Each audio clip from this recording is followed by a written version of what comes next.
Okay, this is my public speaking course, and I have my 6 participants in the audience. My name is Amar Kalle, and I'm presenting a paper on safe online shopping. And Steve is going to zoom in on me here a little bit.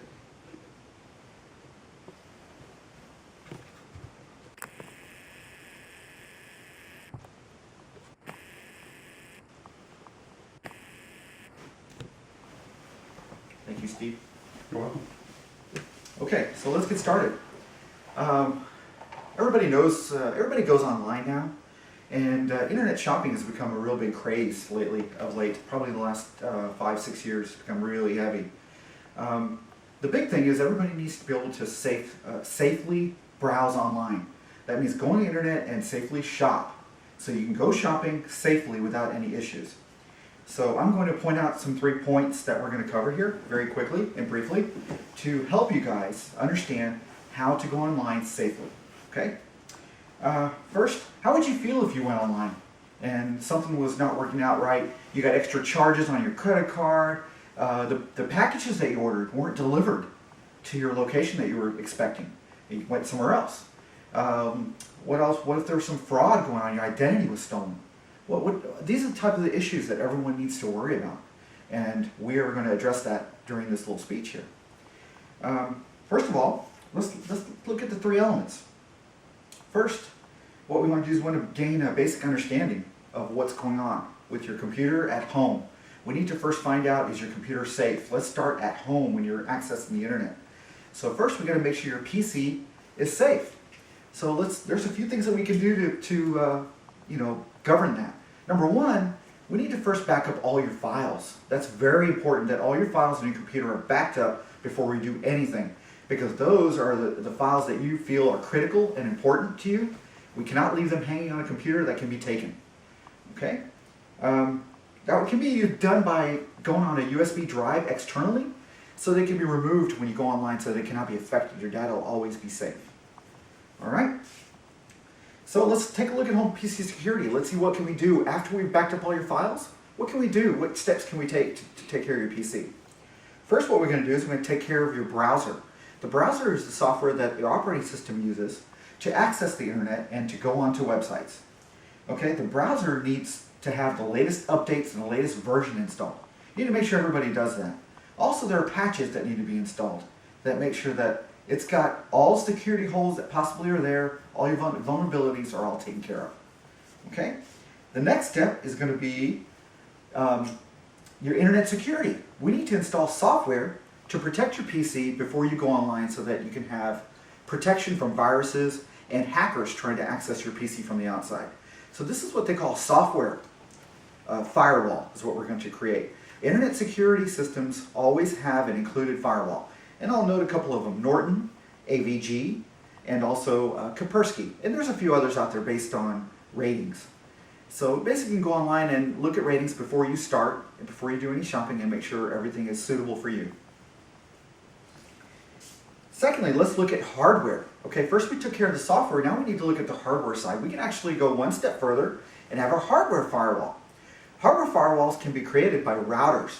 A router is a device that can be placed between your internet connection modem and your PC. And what this allows is, it hides your whole connection from the whole internet and allows your PC to be completely hidden from the whole public world on the website, or on the web, on the World Wide Web. And what this does is, it assigns IP addresses, which are just assignments of IDs that go to each PC in your house, if you have one or if you have many. And that allows you to access the internet safely. All right? The next thing, and by the way, the routers that you can look up, there's 3 main ones that I would consider: Netgear, Linksys, and D-Link. And again, you can look at the reviews for these and find out which ones are suitable based on cost, or which one fits your needs. All right, let's look at the next point. The next point is going to be payment methods. This is very important. Payment methods on the web are extremely important. We're having a lot of identity theft going on in the industry right now on the internet. It's very easy for hackers to get your information. So let's take a couple of steps. There's some advantages and disadvantages on what type of payment that you pick. All right, first let's look at credit cards. There's credit cards and debit cards. We'll look at credit cards first. Credit cards, there's some advantages. First of all, you can issue temporary numbers. You don't have to use your exact number on your card. You can use temporary numbers. Also, charges are reversible. When you charge something doesn't go right, they're reversible. Secondly, traceability. You can actually trace when things are going wrong immediately and do something about it. Secondly, fraud protection. They offer really good fraud protection. And finally, there's extended warranties. Believe it or not, there are credit cards that offer extended warranties on products you buy above what's offered by the manufacturer. All right, and let's look at the disadvantage of a credit card. There's a couple. One is there's interest charges. Well, if you don't pay your fee or you pay your payments by the 30-day period, you're going to have interest charges. Next thing is going to be annual fees. Sometimes cards carry annual fees, so we need to make sure you consider those.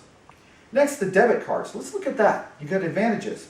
There's no interest on debit cards. Go straight to your account. But then there's also disadvantages, which is a direct link into your account.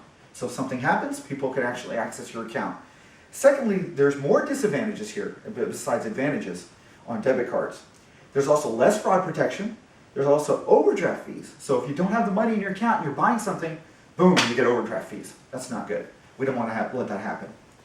Okay, next thing is, also, if you were doing something and you had some problems with money in your account, you also have holes on your account that block out money. And say you wanted to buy something else, well, they block and hold money on your debit cards.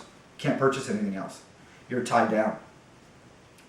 All right, and let's take a look at the third point, website authentication. This is really important. We need to verify the contact info on the website that you visit to make sure that that website is valid and authentic. It's very common for it not to be. Also, look at your BBB rating online for each of these websites. Make sure that they're rated well. Secondly, look at customer reviews. That's very important. I follow that guideline very closely. I look at customer reviews. Secondly, let's look at creating unique passwords on each website. Don't make it the same because that can get easily hacked and you've got a big problem. Next thing, check for security icon in the bottom right screen of each website. That's important because that tells you that the website is secure. All right, and right now I'm just going to conclude. I hope everybody got those 3 points, and we're going to conclude. The U.S. Department of Commerce says that there's going to be $300 billion worth of internet online purchases made in the next 10 years. It could be more than that, actually. They're just estimating. Also, remember, secure your PC, secure with internet security services and also hardware firewalls. Also, make sure that your website you're visiting is verified and your payment methods are smart.